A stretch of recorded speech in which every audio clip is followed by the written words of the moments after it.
Security গার্ডের কাজ করেন, বয়স হয়েছে একটু, কিন্তু নিরাপত্তার ব্যাপারে যথেষ্ট কড়া। তো সেই নিরাপত্তার দায়িত্বে যিনি রয়েছেন সেই বৃদ্ধকে তার চেনা লোকজনই রাস্তায় ফেলে মারধর করলো। প্রিন্স আনোয়ার শহরের ঘটনা দেখুন কিভাবে মারা হচ্ছে।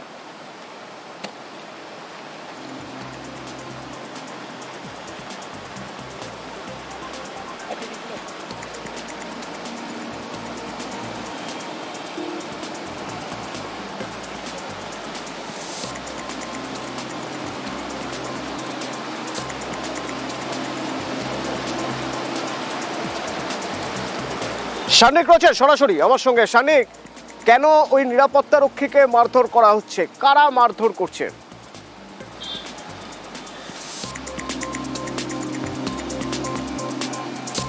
দেখুন, সেটা বাড়ির মালিকের অভিযোগ।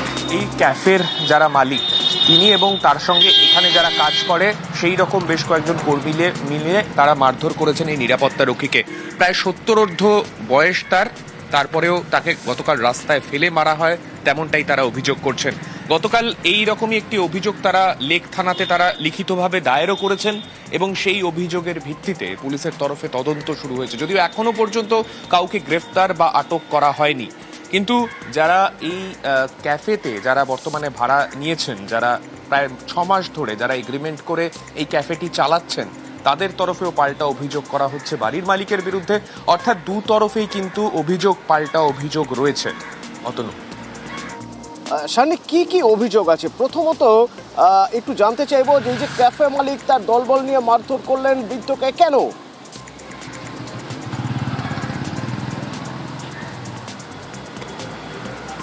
দেখো, বাড়ির মালিকের যেটা দীর্ঘদিনের অভিযোগ, তিনি জানাচ্ছেন 6 মাস এই বিল্ডিংটি তারা বিল্ডিংয়ের নিচের অংশটি তিনি যখন ভাড়া দিয়েছিলেন তারপর থেকেই এই ক্যাফেটি তারা যে পারপাসে তারা ভাড়া করে নিয়েছিলেন তার থেকে অন্য পারপাসে তারা ব্যবহার করতেন। ভেতরে হুক্কা পার্লার হিসেবে সেটিকে ব্যবহার করতেন এবং ভেতরে বাইরে থেকে প্রচুর বহিরাগত অনেকের আনাগোনা ছিল, যেগুলো তাদের কাছে আপত্তিকর বলে মনে হয়েছে এবং সেই গোটা বিষয়টা নিয়ে তারা বারংবার ক্যাফের যারা মালিক তাদের সঙ্গে তারা কথা বলেন এবং সেই জায়গা থেকে তাদের যে সমস্যাগুলো তারা সেগুলো বলেন, কিন্তু কোনো ক্ষেত্রেই কোনো রেকটিফিকেশনের কোনো জায়গা তারা দেখাননি বলে বাড়ির মালিক অভিযোগ করছেন। এবং দীর্ঘ সময় ধরে খুব স্পষ্টতই সমস্যা বাড়ির মালিকের সঙ্গে কাফে মালিকের, দুজনের মধ্যে সমস্যা। সেই সমস্যায় একজন আরেকজনের বিরুদ্ধে অভিযোগ করছেন, আরেকজন পাল্টা অভিযোগ করছেন। মাঝখান থেকে এই বৃদ্ধ নিরাপত্তা রক্ষী মার খেলেন কেন? তিনিও তো চাকরি করছিলেন, তিনি তো মালিক পক্ষের কেউ না, কাফে মালিক পক্ষেরও কেউ না, তিনি তো চাকরি করতে এসেছেন, তাকে মারার কারণ কি? তো তাকে এখানে বাড়ির নিরাপত্তার দায়িত্ব দেয়া হয়, যেহেতু বাইরে থেকে প্রচুর মানুষ এখানে ঢোকেন, সেই কারণে বাড়ির মালিকের মনে হয় তার বাড়ির নিরাপত্তার জন্য কাউকে রাখা প্রয়োজন।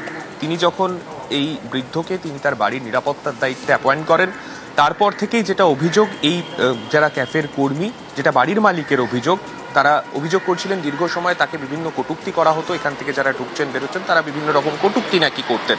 যদিও ক্যাফের মালিক বা তারা যারা এখানে গতকাল ছিলেন তাদের অভিযোগ এই বৃদ্ধ নাকি গতকাল তাদের সঙ্গে বচসায় জড়িয়ে পড়েন এবং সেক্ষেত্রে তারা সেই অভিযোগকে সামনে রেখেই তারা গতকাল এই বৃদ্ধর সঙ্গে বচসায় যখন জড়ান তখনই তারা বৃদ্ধকে ফেলে মারধর করেন।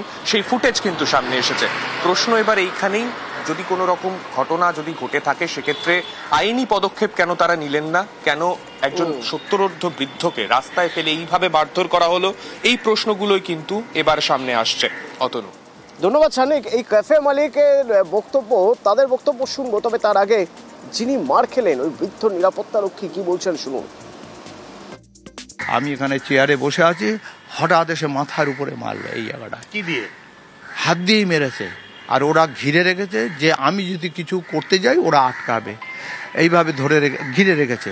আর তারপরেই এই কলার ধরে আমাকে টেনে ওইখানে নিয়ে গিয়ে ফেলে মেরেছে। আমার গলায় একটা সোনার চেন ছিল, 12 থেকে 15 গ্রাম ওজন ছিল। তার নির্দিষ্ট ওজন মনে নেই, অনেক দিনের এটা। সেইটে তো পাচ্ছি না, সেটা কেউ নিয়ে গেছে ছিঁড়ে। আমি মালিকের থেকে কালকের 10,000 টাকা অ্যাডভান্স নিয়েছিলাম, 500 টাকার সব নোট ছিল, সেটাও হাওয়া হয়ে গেছে, সেটাও পাচ্ছি না। দেখছি ওদের ঘরে হুক্কা, মেয়েলি ব্যবসা কোনো কিছুই বাদ নেই। আমরা তখন কি করেছি, এখন একটা দারোয়ান রেখে দিয়েছি। টিকিট যে কি মার মেরেছে মানে চিন্তা করতে পারবে না, কি মার মেরেছে। মালিকও আছে, ওর মালিক সহযোগিতা করছে। তো আমরা ভয়ে চুপচাপ থাকি, থানা পুলিশকে জানিয়েছি, 1 বছরে এগ্রিমেন্ট করেছি। কিন্তু দালাল যে আছে বলছে কি একটু ব্রোক, ওরা একটু ব্যবসাটা ভালোভাবে করবে, তো ব্যবসা করতে সময় লাগবে, গ্রো করতে সময় লাগবে, তো 1 বছরটা কেটে ওরা 3 বছর করে দিচ্ছে। আগে তো ওকে জিজ্ঞেস করুন ভাড়াটা দিল কিভাবে, ওই ঘিরে নিচতলা কার পার্কিং কি করে ও ঘিরলো, ও তো বলতেই পারে। আর 2 লক্ষ কেন, কোটিও বলতে পারে। তার কারণ হচ্ছে যখন ঘিরে ছিল তখন আমি কমপ্লেন করেছিলাম, আমাদের যিনি বিল্ডিং ডিপার্টমেন্ট সেখানে বিষয়টা আমি জানাই, এবং তারপরে আমি মেয়রের কাছেও কমপ্লেন করি। প্রথম কথা, বাড়ির নিচে ওরকম ভাবে ক্যাফে করতে গেলে তো লিগালাইজ করতে হয়, কর্পোরেশনকে বলতে হয়, কর্পোরেশনের কাছ থেকে পারমিশন যা যা করতে হয় প্রসেস আছে। 4 তলাটা কর্পোরেশনকে দিয়ে লিগালাইজ করেছে, কিন্তু নিচতলাটা করেনি। নিচতলাটায় হাইকোর্টে কেস চলছে। অভিযোগ ছিল ফ্ল্যাটের সামনে মদ্যপরা দাপাদাপি করছেন পানিহাটিতে, সেই জন্য পুলিশ কর্মীর পরিবার তারা প্রতিবাদ করায় তাদের মারধর করা হয়। পুলিশ কর্মীর স্ত্রী, মেয়ে, তাদেরকে মারধর করা হয়। কিন্তু এখন দেখা যাচ্ছে তার সঙ্গে উল্টো দিক থেকে একটা অভিযোগ উঠছে ওই পুলিশ কর্মীর পরিবারের বিরুদ্ধে। সুবীর রয়েছে আমার সঙ্গে। সুবীর, প্রথমে মারধরের যে ছবি আমরা কাল থেকে দেখছি তা মোটেও ভালো নয়।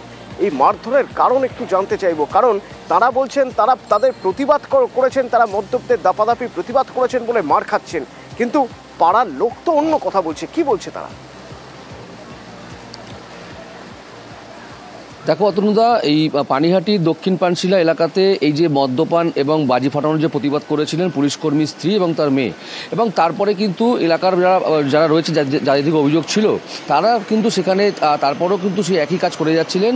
তারপরে এই পুলিশকর্মী স্ত্রী এবং মেয়ে সেখান থেকে আবাসন থেকে নিচে নেমে আসে, এবং নেমে আসার পর তাদের সাথে বচসা হয়, এবং সেই জায়গা থেকে কিন্তু তারা যেটা অভিযোগ করছেন যে এলাকার মানুষজন তাদেরকে মারধর করেছে, এমনটাই কিন্তু অভিযোগ করছেন। কিন্তু এলাকাবাসী যারা রয়েছেন তারা বিক্ষোভ দেখিয়েছেন। তারা বলছেন যে পুলিশকর্মীর মেয়ে কিন্তু প্রথমে তাদেরকে উপরে মারধর করে, তাদেরকে চড় মারে, এবং তারপরে কিন্তু এলাকার মানুষজন তারা তাদের সাথে বচসা জড়িয়ে পড়ে, এবং তারপরে কিন্তু এলাকার মানুষ তাদেরকে ছাড়ানোর জন্য যায়। এবং এই যে ঘটনা, অর্থাৎ পুলিশকর্মী এবং তার পরিবারের বিরুদ্ধে ইতিমধ্যেই খর্দ থানাতে লিখিত অভিযোগ দায়ের করেছে এলাকার মানুষজন। এবং পাশাপাশি তোমাকে জানিয়ে রাখি, ইতিমধ্যেই আজকে পুলিশকর্মী এবং তার পরিবার যারা এই ঘটনার সঙ্গে জড়িত, অর্থাৎ যারা মারধরের ঘটনার সঙ্গে জড়িত, তাদের বিরুদ্ধে কলকাতার পুলিশের সদর দপ্তরে অভিযোগ জানানোর জন্য ইতিমধ্যেই তারা রওনা দিয়েছেন। ধন্যবাদ। ঘটনার সাথে জড়িত পুলিশে কর্মরত কর্মী এবং তার স্ত্রী চাই এবং সঠিক এবং ন্যায় বিচার চাই। আমরা তো প্রশাসনের কাছে অলরেডি FIR করে এবং সব জানিয়ে এসেছি। অবশ্যই আমরা চক্রান্তের শিকার হয়েছি।